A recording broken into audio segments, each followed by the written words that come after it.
Hello, everybody. Welcome. Looks like we have a few stragglers still joining.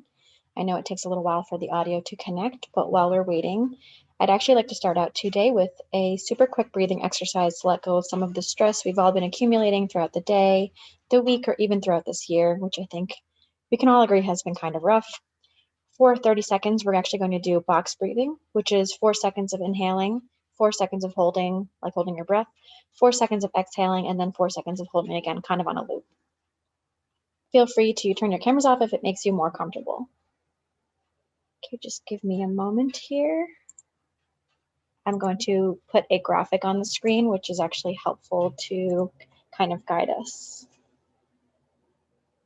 Okay, and let's begin.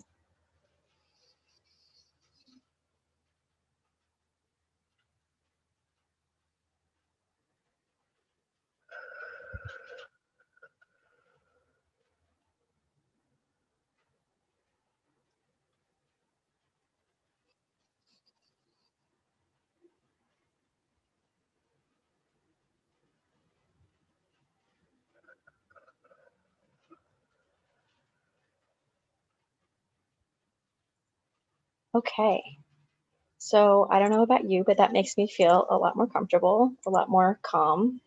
But now that we've done that, let's get down to a little bit of business. So for those of you who are new to WiN, our founder, Rose de Guzman, launched this group this past summer after defending her dissertation. Congrats, Rose. This has been a dream of hers for years, and with the help of the rest of us on the executive committee, we've worked hard the past couple of months to launch Women in Neuroscience. So welcome. Our mission is to provide a community for women to seek guidance, mentorship, support, and encouragement tailored to each stage of a career, whether it's high school, community college, undergrad, graduate school, postdoc, faculty, to anyone who's just interested in learning more about neuroscience. So without further ado, take it away, Rose, and introduce some of our awesome panelists today. All right, thank you so much. We just got a question if this is recorded. Yes, it will be, and it is now being recorded. Thank you, Belinda. So thank you all so much for tuning in tonight and spending your Wednesday night with us.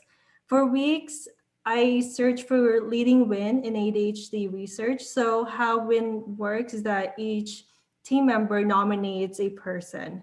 So for weeks, I searched for who I would want to nominate and got really excited when I learned about Dr. Sandra Liu because of her clinical and research expertise. She's been in the field for nearly 30 years now, starting as an educational therapist in 1991, and now as the director of pediatric neuropsychology and an associate professor of psychiatry at UCLA David Geffen School of Medicine. So Dr. Liu does research on the genetics and brain activity among children who have attention and learning problems. So I'm really excited to learn about the comprehensive neuropsychological assessment of youth, pediatric, and psychiatric disorders, and also how ADHD research has morphed throughout the decades. So thank you. It's nice to be here. Thank you for inviting me. Oh, and so should I do my introduction now? Oh, no, sorry. Natalie will then introduce Chloe, and Joe will also then introduce Jasmine. Okay, great. Sorry. Hello, everybody. For those of you who don't know, my name is Natalie, and I'm introducing Chloe. And so when we decided to make this month's webinar be on the topic of ADHD, the first person I thought of was Chloe and her research that I knew. Because I had the pleasure of knowing Chloe when she was a graduate student at Boston University, and I was participating in a summer research fellowship as an undergraduate working in the same lab. So it was my first time working with animals, and since the program was only about 10 weeks long, it was quite intensive and at times, scary and intimidating. But Chloe helped me through it. So not only did she lead by example and demonstrate what it means to be a diligent scientist in terms of knowledge, organization, and technique, she was kind and compassionate. And in my experience in the years since then, I think those traits are what make a good scientist a great scientist, is that compassion and that kindness, because that's what science is communicating, right? And so well, the funny thing is that Chloe was not actually my assigned mentor for the program, but I think that's really more of a testament to her skills and ability to communicate and to mentor. And so because of the impact that Chloe has had, I really thought that, she would make a great panelist for tonight because of her research in ADHD and the intersection of drug abuse. I think she really personifies the idea of a leading woman in neuroscience and the kind of scientists we want to elevate here at WiN. So thank you again, Chloe, for joining us. That's very kind of you, Natalie. Thank you for inviting me. It's really an honor. Hi, everyone. I'm Joanna. I'm on the board for WiN. And when I first was asked to think about who to invite to this panel, I wasn't exactly sure who to reach out to. Wasn't familiar with ADHD research, but I did remember that the Black and Neuro community page featured a repository of Black neuroscientists from all different fields. So I figured if there was a spot to look for somebody in ADHD research, that would be it. And I immediately found Jasmine, and I thought her particular experience, not only in neuroscience, but in engineering, would really offer like a really unique perspective to this panel, bringing her work in engineering towards treating or advancing the research that's going on in ADHD. In addition to being not only an NSF graduate research fellow, a Ford Foundation fellow, and a recent DSPAN F99K00 fellow, congrats. She's also a member of the Neuroscience Scholars Program, a program in community that I've personally gained so much support and encouragement from during my own grad school journey. So I'm truly happy to have invited Jasmine here to our panel tonight. I'm glad she's taken the time to join us as well. Thanks so much, Joe. NS peeps. Yeah. And with that in mind, I'd love to invite Jasmine to introduce herself to our audience, if you would. Sure, I get to go first. Yay. All right, let me first start the presentation. I have a little PowerPoint. It always takes a second. I'm sorry. Let's do all of desktop 2. Click share. Can you all see Yep. this? Yep. Perfect. Excellent. So I'll just spend like 3-4 minutes talking about my professional journey and then my personal journey. And I think it'll probably resonate with everyone on the call, no matter their identity. So I'm from Chicago, the best city in the entire world. And in my K-12, I know I'm going back into like ancient history here, but in my K-12 experience, I had interests all over the board. So math and science were obviously important to me, but I actually thought I'd be an artist or an architect when I grew up. I enjoyed dance. I liked tinkering with electronics. My real passion was music, and my mom always thought I was going to be a musician of some sort. So I ended up going to a competitive math and science boarding school, and I tried to like take in as much as possible. And that I'm just highlighting that because you don't really need to be like a hardcore engineer science person to go into these types of fields. And so I ended up studying biomedical engineering at Washington University in St. Louis in college. And that's when I really thought of myself as becoming a scientist. I was in a regenerative medicine lab for 3 years. I tinkered in brain-machine interfaces, which was a lot more technical. I continued doing dance, and I was in an orchestra, and I actually started doing outreach, both for music outreach, because music is also kind of a field where there are pipeline issues, and STEM. And so once again, all these like varied interests are informing what I'm doing, but I'm trying to keep everything together, and I'm all over the place. And so the next step is you don't know what you're going to do, you go to grad school. So I ended up at Boston University, which I see there are several BU affiliated people here. I don't think I knew Chloe at the time. But anyway, so I ended up in Boston at Boston University to start my PhD. And I didn't finish there. I've since transferred to Carnegie Mellon. But I really found a niche in hearing science because I always enjoyed music. I always enjoyed, even my regenerative medicine research was all about growing back nerves in the periphery when there's nerve injury. And so I was like, how do I combine all these interests? And hearing science felt like a pretty natural position to do that. And so then that led to neuroscience. And at the same time, I'm dancing and I'm doing outreach women in, actually women of color in STEM types of initiatives. And so I say all that background to say, like, now in Pittsburgh at Carnegie Mellon, I consider myself an educator.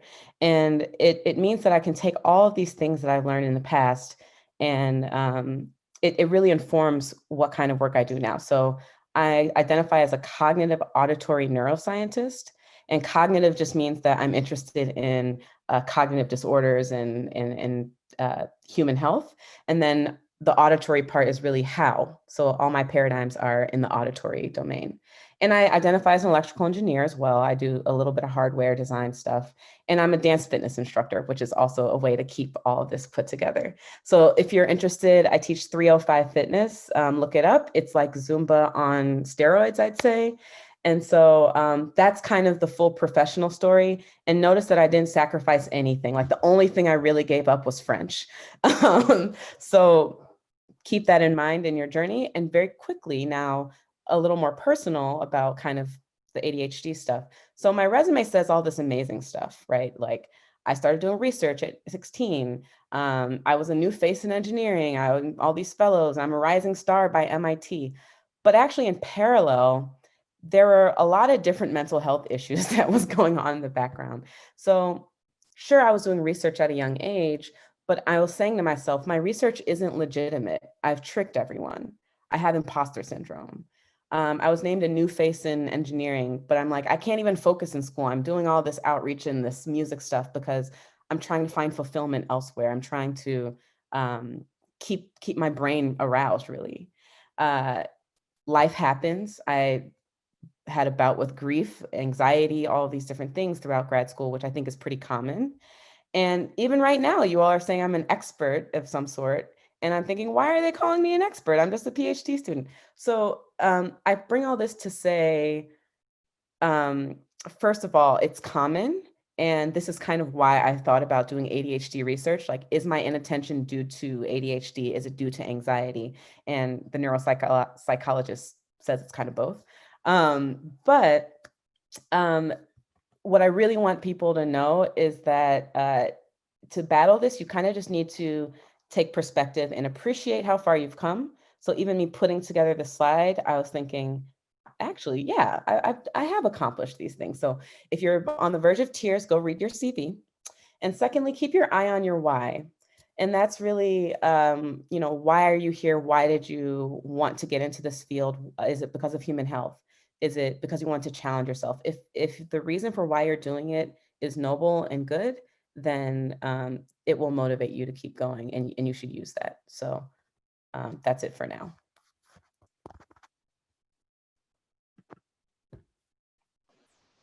Thank you so much, Jasmine. I'll now ask Chloe to introduce herself to our audience. Jasmine is a tough act to follow, but I'll do my best. I also made a PowerPoint. Can everyone see this? Okay. So I just put my email here and also my Twitter handle if anyone ever wants to reach out. If you just need to chat, you need a sympathetic ear, or you have questions, I'm really happy to be in touch with absolutely any of you and all of you. So I skipped over my K through 12 aspirations because, to be honest, when I was in kindergarten, I actually wanted to be a cowgirl. I thought that was a career path for some reason, and it is not.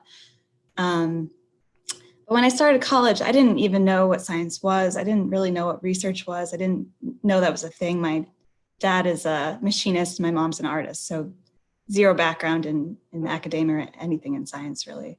But I was really fortunate to have financial aid, and I got a work study award to work in a research lab. And I started working in this lab that studied autism.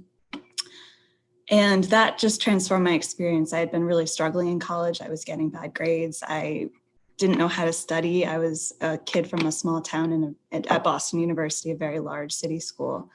And that research experience I had in the lab really changed my life. It really showed me, I am capable, I can do things, and this is actually what I want to do. I want to study neuropsychiatric conditions and help people. So I also, at the same time I was in the autism lab, I ended up taking a drugs and behavior course, and that really fascinated me in terms of how drugs affect the brain and why people choose to use them over natural rewards and how we spiral into this trajectory of compulsive use. So I pursued a PhD research in another lab at Boston University where I had the pleasure of meeting Natalie. And I studied both neurodevelopmental factors that could affect substance use and also substance use at the same time by looking at the intersection of ADHD and drug use. And I'll talk more about that in a minute. So I did my PhD at Boston University, and then I did a postdoc at McLean Hospital, where I was working both on neurodevelopmental risk factors, but also looking at exercise and other interventions to help mitigate any vulnerability to drug use using rodent models. My interventions in my postdoc were not working, and that was frustrating. So I saw a second postdoc at the National Institute of Drug Abuse, which has an intramural research program where they fund researchers to do various work on drug abuse. And there I worked in the medication development program, and that was really rewarding because we started working on these phase 1 compounds to help treat substance use that hopefully will eventually make it to humans. And while I was working at NIDA, I also started volunteering at the Center for Addiction and Pregnancy at Hopkins right across the street. And it's there that I really had a crisis. And I thought, you know, I really love studying neural mechanisms and I love working in the rodent models. But, you know, I felt like the trajectory I was on was not helping people that in the way that I wanted to. So that led me to seek out new opportunities, working first as a program manager for the new Healthy Baby Brain Development Project that NIDA started. And now I just transitioned back to Boston, which is really nice to be close to home again. And I'm working as a project director of clinical trials for opioid use disorder. So it's an unusual trajectory, but I have absolutely no regrets in continually seeking out what I felt would be meaningful and rewarding for me at that point in my life. So I don't know where I'll go next, but hopefully I'll be in Boston for a long time. I wasn't sure if I should talk a bit about our research, my research. So I mentioned I looked at substance use and ADHD during my dissertation. The reason I thought this was important is because there's actually a very high comorbidity between ADHD and substance use disorders. And sadly, children that are diagnosed with ADHD are twice as likely or even more likely to use cocaine as adults compared to children without ADHD. And one of the reasons for this could be that there's a lot of overlapping neurobiological features between ADHD and drug use, not to mention a whole host of socioeconomic and other factors that can come into play as well. And these can include behavioral features as well as neural features and changes in brain function and also pharmacology. So this is a busy slide, but it's just to summarize what I was working on was looking at whether some ADHD medications during adolescence could help protect against cocaine use in adulthood using, again, rodent models. And I found that 2 medications, actually, Strattera or atomoxetine, which is a non-stimulant, and also surprisingly D-amphetamine, which is a stimulant, were actually protective against cocaine use in adulthood in the rodents. And then I'll comment a bit on the work-life balance, which I'm still working at. I kind of like this cartoon by Matt Partridge. So the ideal work-life balance would be like a peach, right? You have this kind of 3 quadrants of, you know, it should be like work, fun, maybe sleep, something like that. I'm still in the avocado shape where work does take out most of my time. But in the last couple of years, I really came to realize how important it is to do things you enjoy. And I had been raised in this academic tradition where I thought that you have to work all the time to be successful. And that is absolutely not true. And it's harmful to your health. And you only live once, you know, cheesy as it sounds. So I started doing yoga. This event was a yoga with cats event, and I actually adopted this little guy here. Word of caution, if you adopt a rescue cat, they don't always turn out the same size. He is now 25 pounds. He's a Maine Coon, which I didn't know. He's giant, and he eats a lot like a horse. I started doing more outreach events where I was connecting with, you know, teens and young women who were interested in science, which is extremely rewarding and fun. And I also started traveling because it was always my dream to travel. And I kept thinking, well, I can travel when I'm older, but don't wait, you know, live your life now.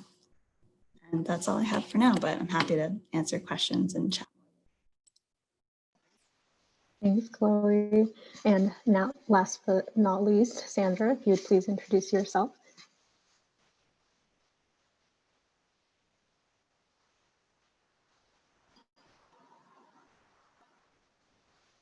I think you're muted, Sandra.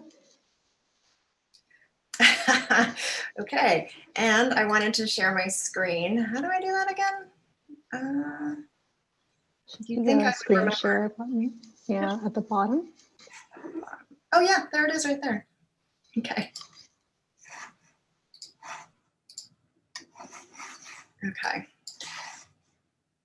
He just gave 2 talks last week for the ACAP meeting, and you'd think I could remember, but so I actually also did just a little journey, kind of chronological by the places that I've been. Actually, the first one is actually from my mom. My mom was an amazing woman, role model, working mom. But one of the things that I still remember, one of the lessons she taught me very early, is that change is constant. And I am amazed to look back and just recognize how so true that was. I still talk to her about the fact that so many of the things that she taught me, that's just one of them, still really ring true. So I then went to UC Berkeley, and I kind of always had this interest in psychology. And so when I went to UC Berkeley, I thought I'll either do psychology or psychiatry. And really, I just discovered my love for the brain and research. And so that actually, even though my mom and dad really, really, really wanted me to go to medical school, I decided to go clinical psychology instead, because I felt like that would be where I could really follow my interests in terms of the brain and still helping people in terms of psychology. So I learned there that, you know, in spite of pressures to go a certain way, you really do have to pursue what you enjoy and what interests you most. So I then actually ended up at the University of Hawaii. I thought that I wanted to, when I went into graduate school, I thought that I wanted to research schizophrenia and actually cross-cultural schizophrenia, how that manifested. And so there was a faculty member there that that was quite prominent in the area, and I thought that was going to be a great way to learn. But then and then UH also had so it was a clinical psych program with a behavioral neuroscience subspecialty. And so that was kind of the great combination of what I was looking for. But when I got there, the advisor was not what I had hoped. And that was not going to work out. It was not going to work. And actually, so in my first year, we recruited a new faculty member who was a child clinical psychologist working in ADHD. And actually, so I was finishing my master's first in honeybee learning, behavioral neuroscience methods. And so during that time, I was also doing clinical practica and in the community mental health centers. And I was really astonished at how almost all of the children I was seeing had ADHD, and yet they all looked so different. There was so much heterogeneity. And so I became very fascinated with kids and with ADHD. And so that's actually where I started my ADHD research. And the professor that I worked with was looking at kind of developmental neurocognition. And so we started looking at kind of brain, you know, and I still had that interest in brain, but there was no opportunity there. So I kind of switched all the way over there. So from there, I learned I really had to be flexible. I had to be open to new opportunities, because you never know where they might lead, like a whole different career path. I then went to the University of Colorado Health Sciences Center. So in clinical psych, you're required to do a 1-year clinical internship. And so there I was doing my internship, and I actually got a postdoc there, and my first instructor position was there. And actually, I personally don't feel like I'm a very good writer. Writing is not one of those skills that I've ever felt was very strong for me. But when I was during my postdoc, they were teaching us grant writing skills, and that actually worked. It worked. I got my first 2 grants that I applied for there. And so it was kind of learning about, even though I kind of had these notions about what I was good at and what I wasn't good at, I did learn, you know, that there are other things you have to kind of assess what you're good at, and then also try to find skills and, you know, find an environment that can match those skills or that values those skills. So there I learned EEG, high density EEG, actually not high density, it was actually super old school EEG, like old grass filters and but it was exactly what I wanted to do in terms of learning brain activity. I did it in ADHD. I was assessing medication response and I was happy. Oops. Where's the rest of you? Oh, there it is. Actually, so from CU, I actually went out to the University of Massachusetts where I got a position with Russ Barkley, which was my dream job. I was so excited. I was the head of the ADHD clinic there. We were going to do research together. Actually, at my tail end of the CU experience, I was getting more into genetics. And then Russ had other people that had genetics experience, so I was going to be able to further that experience. And along the lines of Jasmine's like, life happens, my life happened. And so I was only there for 6 months.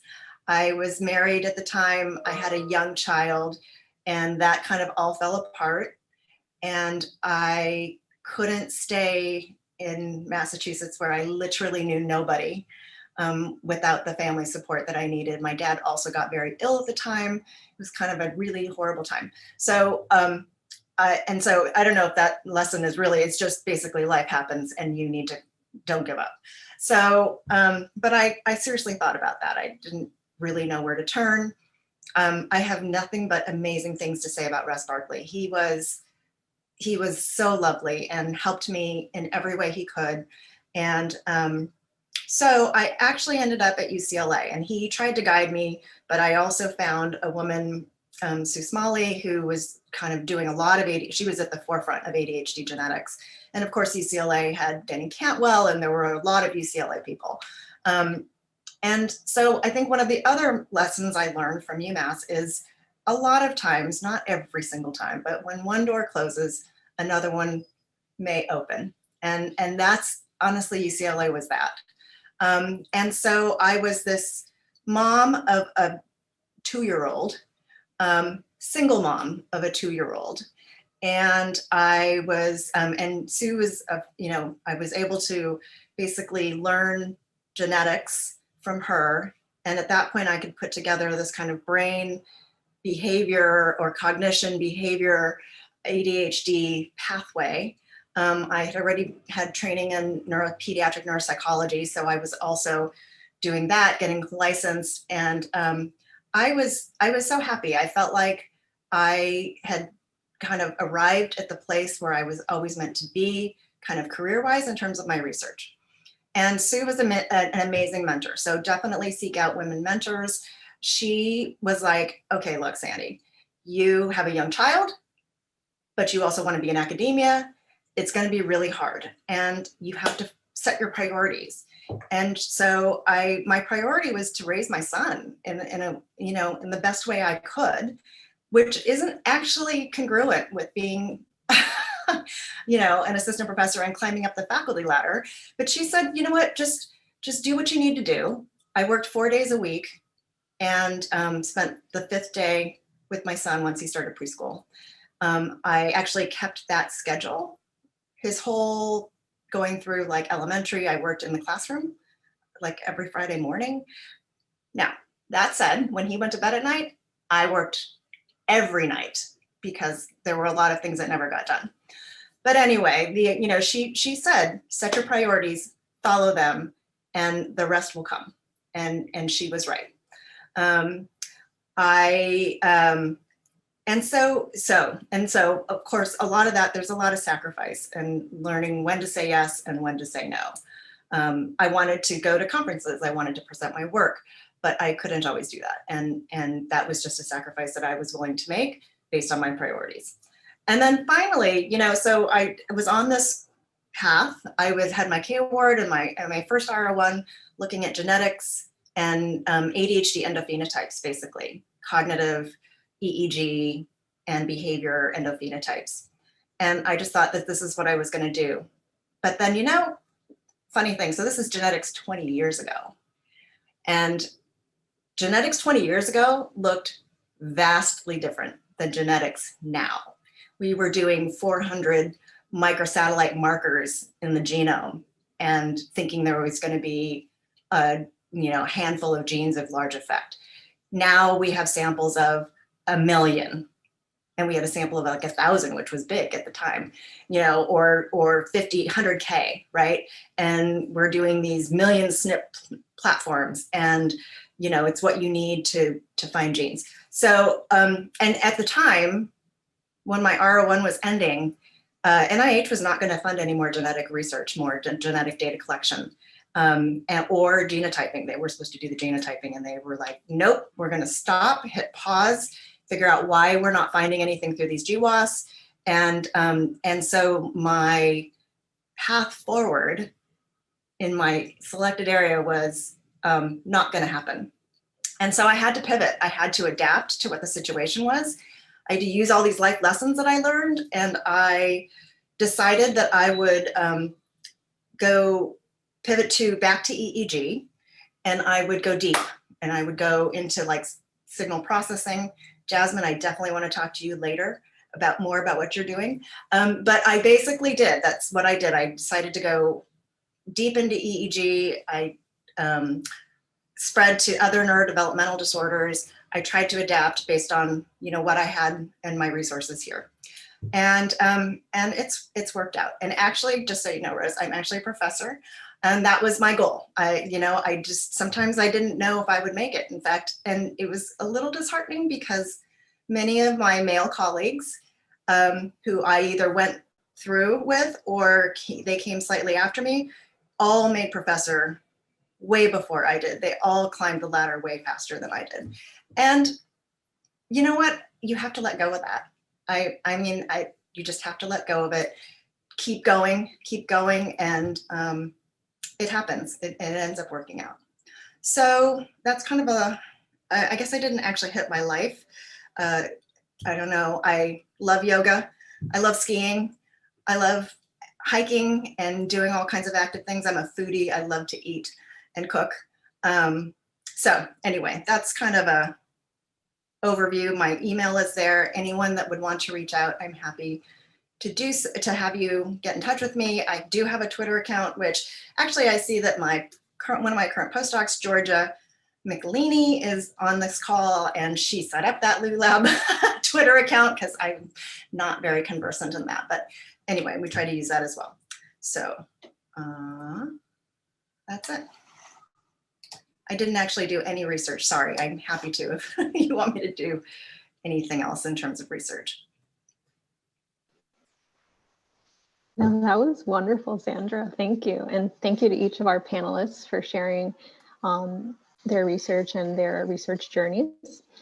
We're now going to proceed with the Q&A section of our webinar, moderated by both Gloriana and I. And we're just starting off with some questions that were asked at the time of registration. I'd also like to let the audience know that anyone's free to submit any additional questions for our panelists in the chat. So just to start off with the first question, what is the latest in ADHD research? What are some cool new techniques in ADHD research that are being implemented? And what are their limitations, if any? I'd like to start off with Jasmine, if you could. So I advertised this this whole, I was linking this to some friends in the group chat, and I kind of said, I'm going to be brutally honest. And so the honest fact is, like, ADHD is not my main research focus. It's a group of people who I'm very interested in, and that's a part of my dissertation. But I actually don't keep up on the ADHD literature. I did read this interesting paper, I skimmed it, that was talking about this video game therapy that came out in February of this year. And it actually looks really promising in terms of the gains that they made. And it's kind of focusing on like having subjects, or I guess patients, focus in on like two different things at the same time and maintaining their attention and doing kind of like a go, no-go task, if you're familiar with psychology. But yeah, that's like not even, I'd rather like defer to my colleagues on that question, because there's a lot out there and they probably know more. Yeah, no, that's great. I mean, I didn't even know about the video game aspect of it at all, so something new. Sandra, would you like to comment? Sure. There's a lot that's new. I mean, I think in terms of genetics, this year, was it this year? This year was the first paper with genome-wide significant genetic loci.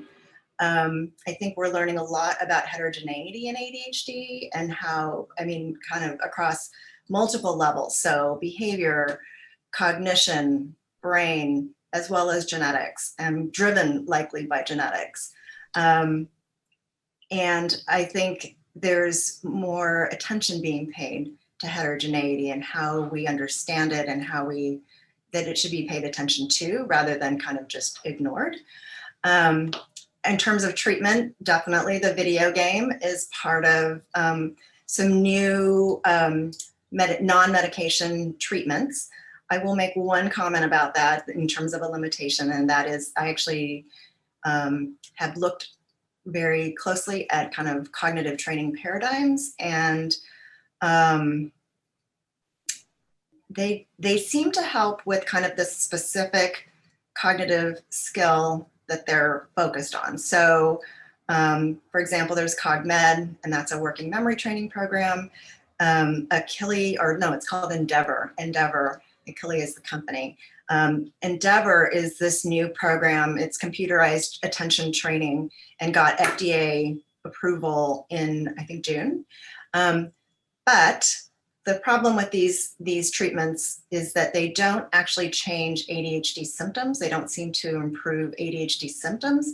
They do help with certain cognitive skills, and those skills do generalize. So the working memory through CogMed does seem to generalize into the school environment.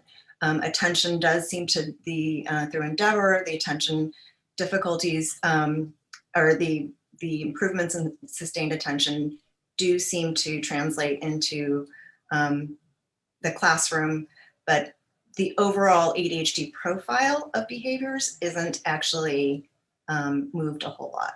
So you need to use those kind of in conjunction with standard treatments. And then we actually had this exciting new non-medication treatment called trigeminal nerve stimulation. So it's actually just transcutaneous stimulation, kind of like a mild TENS unit that you might use on your back. And kids that wear this, there's kind of an it's a daily electrode patch at night for approximately 8 hours and sleep with it on, actually show significant improvements in ADHD symptoms.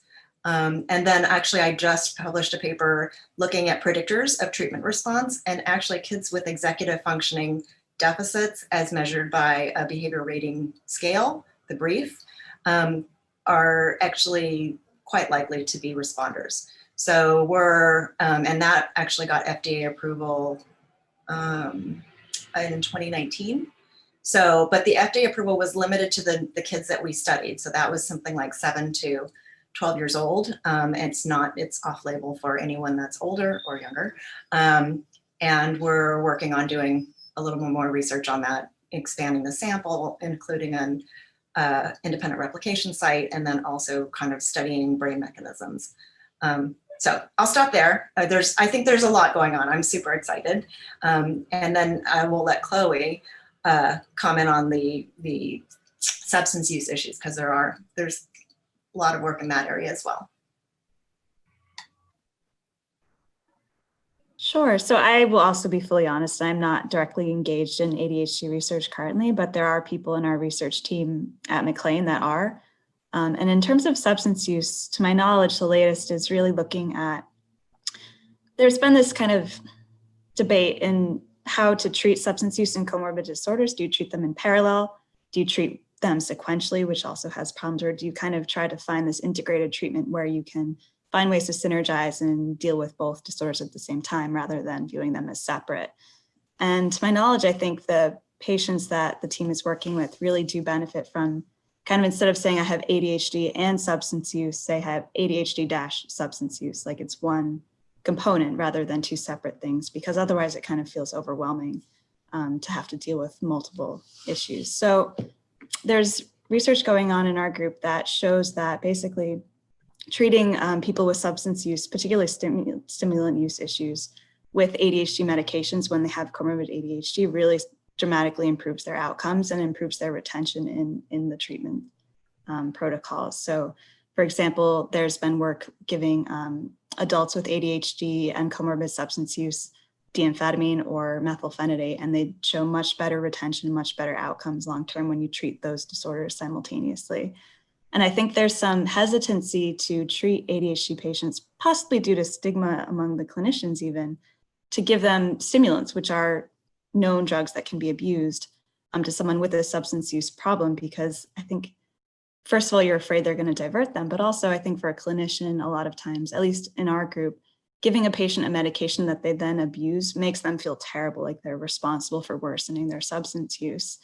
But if the research continues to show that, you know, treating both disorders simultaneously with something like a stimulant is effective, I think that could really change the outcomes for people long term and hopefully will help them quite a bit.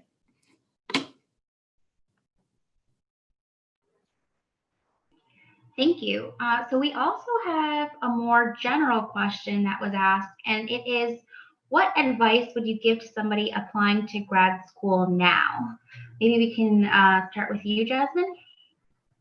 Yeah, I'm always willing to talk about this for a long time, so please shut me up because we're running out of time. But I think one thing, and it kind of speaks to the character of everyone who's on this call right now. You all are people who care about the people aspect of science. It's not just about the results, it's about the whole person. And so when you're looking for a graduate school, and in particular a graduate lab, and even more particular to that, a graduate advisor, you really want someone who's going to see you as a full person.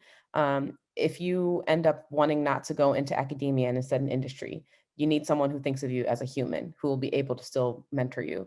If my father died during my PhD, so if you have someone who thinks of you as a human, they'll give you grace, like my PI did. And so things are going to happen in your PhD journey and your graduate journey. And so the science can be done well in so many different labs. I came in thinking I was going to do hardcore, like hearing science, peripheral nerve, cochlear implant, hearing aid, like engineering. And here I am in neuroscience. And that's because I found a mentor who was in the realm of my interests, but who really cared about me as a human. And that's why I've had stellar recommendations to win all these awards and been put in the right rooms. I think the mentor really matters, almost more than the research topic. And that's just my personal opinion. I think other people have different things, but I think that's one of the biggest things. And then obviously there's some just, is it easy for you to get home? Can you keep your work-life balance? Yeah, all these other things that I could probably talk about more, but I think that's the most important. Thank you. Chloe, do you have anything to add? I could not agree more with Jasmine. First, that you need a mentor who supports you and sees you as a human being, and also as a human being themselves, because you need that role model in your life. And also, don't compromise on your quality of life. One of my best friends moved across the country to do her PhD, and she is having a really hard time. She's separated, she has no support network there. And also her mentor isn't great. So really be careful to choose a place where you'll be happy, as well as a person, a mentor that you'll be happy with. And, you know, as you're visiting schools and talking to people, definitely try to talk to other students, get a feel for what the program is, what the culture is like in the program. And, you know, I think it's really good if you're, at least in neuroscience or psychology, a lot of programs offer the opportunity to do rotations. So you can try out different labs, see what the fit is. And a lot of times, probably more often than not, the lab that people think they really want to be in isn't quite the right fit for them. And they'll find that their second or third rotation is better. And, you know, if the first lab that you rotate in is perfect, then that's amazing. But if it isn't, then you have a really great opportunity to not only build your network in the department, but also to get different experiences and switch. So that's all I have. That's exactly what happened with me. So yeah. In general, I think what's really helped me over the years, and this is kind of silly, but I keep a kudos folder. So every time someone says or emails me something nice, I put it in a Word document. And then when I'm having really bad days, I'll just read through it and be like, wow, someone does like me somewhere and I can do this. So I found that to be a really good coping strategy for me, at least. Thank you. And I really like that idea of the kudos holder. I think I might just do the same. But Sandra, do you have anything else to add? I don't know that I do. I think both Jasmine and Chloe covered it really, really well. I will say I have a son who is applying to graduate school. He's a senior in college this year, and boy, it's tough. I just empathize because you can't do the visits and things are very topsy-turvy. And actually, I think going on to the various levels, things are pretty, I think, precarious with the pandemic. So I would just say, shoot for what you want to do. Definitely look for the people that you would like to work with. And, if it doesn't work out this year, understand that this is just a crazy year and try again. Oh, can I add one small thing? If possible, especially in the pandemic with all the not being able to visit, ask to speak to PhD students and mentees in the lab, as opposed to just the mentor, because the mentor can have a whole pony show and the students and postdocs will tell you the truth.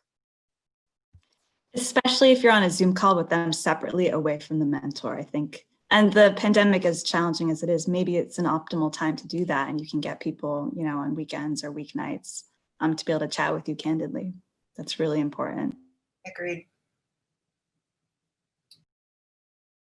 All right, we do have a question in the chat for anybody to comment on the future of diagnosis, treatment to be more inclusive for gender/cultural differences. For example, ADHD is more likely to be missed in girls and women. Does anybody have a comment on that? I'm happy to comment on that.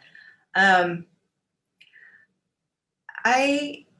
not very optimistic that the American Psychiatric Association, and they're the ones who publish the DSM criteria, are going to be willing to have different gender-based diagnostic criteria. Although I will say for sure in the various studies that we've had, as well as Steve Henshaw at Berkeley, in terms of girls with ADHD, we do think that there's just a higher burden. I mean, there just has to be a kind of a greater level of behavior that has to emerge before girls are noticed and subsequently diagnosed. I think those, many clinicians already are aware of that. And then also I think, that our conceptualization of ADHD is changing slightly. So it's really thinking more about emotion dysregulation. I've been sitting too still. My lights are all off. Okay, emotion dysregulation. And so that I think may actually, the emotion dysregulation is something that we see, well, and actually cognitive dysregulation, right? So just regulatory, as ADHD as a regulatory disorder, I think is gaining a lot in terms of empirical evidence. And so that may potentially, it takes the focus off of kind of the hyperactivity and the impulsivity. But I do think overall, in general, girls and women have to, exhibit a higher level of symptoms for those to be noticed. And so I don't know that I think there will be more gender norms, but I do think that clinicians are very interested in thinking about girls with ADHD, because we definitely all see girls with ADHD as well, and hopefully are becoming more aware of the fact that there are kind of these shifting ways to think about it. I think I guess I've been thinking a lot about like inclusivity in my science in particular since Black and Neuro happened this summer. And it seems like a lot of people, especially at the trainee level and kind of where I am, like about to be a postdoc, we're all thinking of our like grants and thinking like, could we do this gender and culturally inclusive science? So that's not only just making sure that we're at gender parity with our subject pools, or cultural parity for your region. For example, I'm in Pittsburgh. I think 40% of the city is Black. So my sample should be, 30 or 40% Black, right? And that's just not happening because we're getting college students from campus for our adult ADHD study, right? So like people are thinking about that more. And I think you'll see a lot of grants coming out that will try to address that. Who knows if the DSM will actually change anything, but at least the research is being thought of. The other thing is like who has access to the tools. So like Dr. Liu and I both use EEG. I use high density EEG. EEG does not work for my hair. If I grow out into a fro and I put on the cap that we usually use for research, it just does the electrodes don't touch my scalp. And so I'm actually in a group at CMU that's working on inclusive EEG technologies. And I think I'm hopeful. I think we're slowly getting to a place where the neuroscience field, the genetics field, like all of these different science disciplines are really thinking about culture and gender and being inclusive and seeing if, if we're doing research on like some proportion of the world in the United States, that's not going to automatically be true for the whole world, right? Like we're pretty, egocentric when it comes to that. So I think this is all stuff that everyone's thinking and talking about. And hopefully by us talking about it now, you all going forward will think about it in your subdisciplines as well. Jasmine, I couldn't agree more. Yeah. I also want to add, during my experience at NIDA and at NIH, in the last year, and especially this past summer, there was a lot of discussions among program officers and SROs and leadership about what studies are giving us representative populations. How do we help them reach those? How do we include everybody in research and not just college students or people who are affluent enough to see the flyers and come into the lab and, be available during work hours to do a study? And then I think going forward, there'll be a lot more attention and a lot more funding dedicated towards these more representative initiatives, both in terms of the participant pool as well as in terms of the principal investigators and researchers that are being represented as well. My lab actually said they were going to start doing more weekend and evening slots for EEG, and also maybe providing childcare, like having a babysitter or something so we can get more women in. That's amazing. In the study I was working on, we talked a lot about the EEG caps for all populations, and also, how do we get childcare, make sure there's diapers and snacks available for moms, make sure that there's transportation, especially if they're coming in late at night. We want them to get home safely. And also we want the research staff to get home safely. So I think at NIH, and at least specifically at NIDA, there's a lot of awareness of these issues, and I hope that it will soon lead to funding and positive change. All right, I think that's a good stopping point for now. Thank you all so much, both all of the speakers, as well as everybody that attended this. We hope it's been both interesting and informative in terms of maybe personal growth, as well as just general knowledge about ADHD. I know for me, I've learned a lot, so thank you all. Just some heads up, we have an event coming up on November 11th, where we'll be having a live Ask Me Anything session on how to get into grad school, where we'll be having panelists from various stages of their graduate school talk about their process of getting accepted into the program. And we'll start getting information about that out in the next couple of days, as well as the next coming weeks. So if you or anyone you know is starting to stress as we start to enter application season, make sure to check for updates on that. We're also planning to promote a leading WiN in art that's coming up a little later on December 9th. So if you know of any women in neuroscience that create art, please let us know, and details on that will follow over the next few weeks as well. We're also going to send out another super short feedback survey within the next week or so, just to make sure that we're kind of constantly improving and making these webinars what you want them to be. Because as Katie reiterated last time, we had a webinar that this group exists for all of you. So if you could fill that out, we'd greatly appreciate it. But thank you all for tuning in, and we hope to see you all again soon. Bye, everyone. Bye. Everyone. Bye. Thank you. Thanks so much, you all.